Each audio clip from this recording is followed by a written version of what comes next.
we are here near the scene of a very large fire at the former Doane Stuart School, also known as the Kenwood Commons site. I have been down on the scene. I've been in conversation with our fire chief. It appears that this complex is a complete loss. It is fully involved.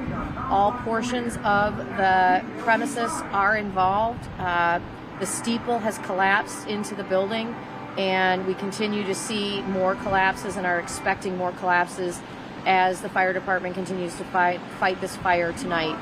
We are actively fighting this fire, which is why the fire chief is not available. Our director of our codes department is not available. They are actively on the scene, monitoring the situation, and we will be providing more information at a press conference tomorrow at 9:30 in the morning. Do you know what caused it?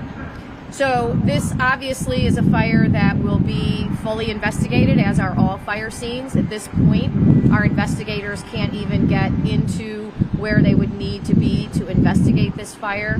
We're really fortunate in the city of Albany to work with the New York State Fire Investigations Unit. We have a very strong fire investigations unit as well, but clearly, given the size of this fire, we will also be working with the state to ensure that we are able to determine what caused this fire. Chief, Mayor, the fire calls were saying that it was the upper story that was fully involved and steeple, not down on the lower levels. Did the chief say anything about that, given any indications? So again, we will be looking at all of the video that is available. We will be, making sure that we are looking at any video that people have of this fire they might have taken from a distance.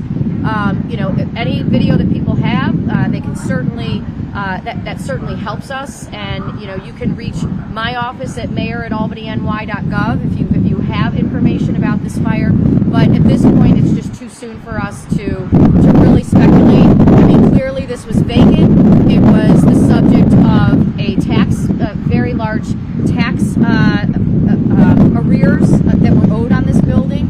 It's my understanding that there was an auction of this building that occurred on Tuesday, and we don't know the results of that auction. We understand that there was at least one bidder on that auction, but this has been very problematic. We had a developer who came in and made significant promises about what was going to happen here, housing, the redevelopment that was going to occur, and none of that came to fruition.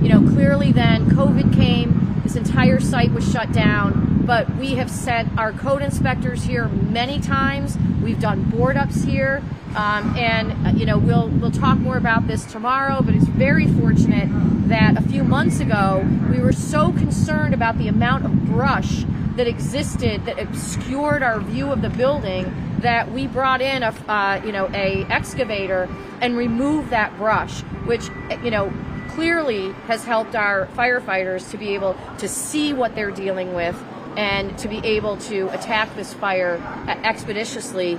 And had all that brush and all of that overgrowth been in the way, I would be very concerned, because then that really creates safety issues for our firefighters. And we know the building is vacant. Was any injuries?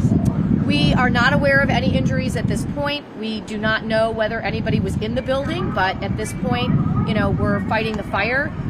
So we're hopeful that there was nobody in this building.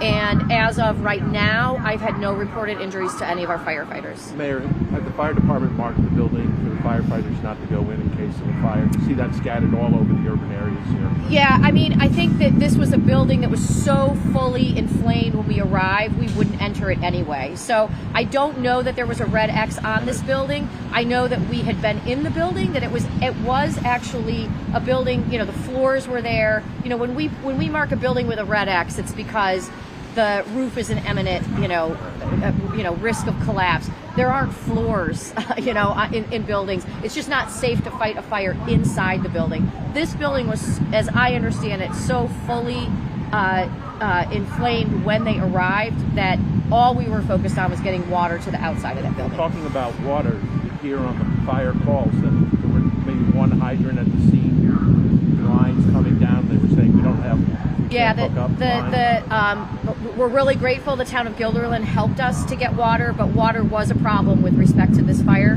The chief is going to be able to speak more to that tomorrow, but that is in part because of some obstructions from Pearl Street that made it really impossible for our fire trucks to be able to enter from that Pearl Street entrance. So we'll have more information on that on Monday. I mean, in the morning. I don't want to misspeak about it, but yes, we did hear that water was an issue. It was a concern, but again, this fire was fully inflamed when we arrived, and we don't know or don't believe that actually made a huge difference. This fire was spreading very rapidly throughout that building. And what time did that call come in for the fire? I don't have that information. I don't have the CAD call.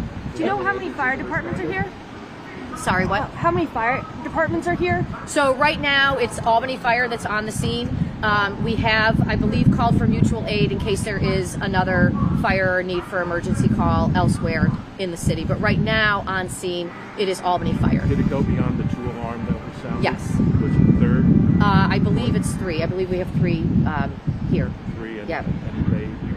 you're I mean, holding look, the current. the chief can speak Yeah. to those numbers. I don't want to misspeak, but the chief will speak to that tomorrow. We're going to be bringing in resource through the night. That's why the chief is not here. This fire is going to take a while, and it is still a very active fire scene. It is burning. We're continuing to see walls collapse. I witnessed roofs and walls collapsing as I was down at the fire scene. So they are still actively fighting this fire. Did this also occur as there was a shift change going on? Well, Was coming? we are able to flex for that. We plan for that, and so I think that's not that's part of our operations. Any dangers or threats to any of the surrounding neighborhood, buildings, anything like that? No, I mean, the thing about this is that it is a very isolated site, and we don't believe that there's any danger for anyone in the Mount Hope neighborhood. It certainly is. You look at the orange glow of this fire and the flames, and it's certainly concerning for people in the neighborhood and in the community. But at this point, we believe that it's contained to that structure. It's a very large structure, and that is what is burning. Do you think the light rain is helping the department? I doubt it, but we're going to continue to put water on this fire until we put it out. Any other questions? All right, thank you. Thank you. Thanks, Mayor.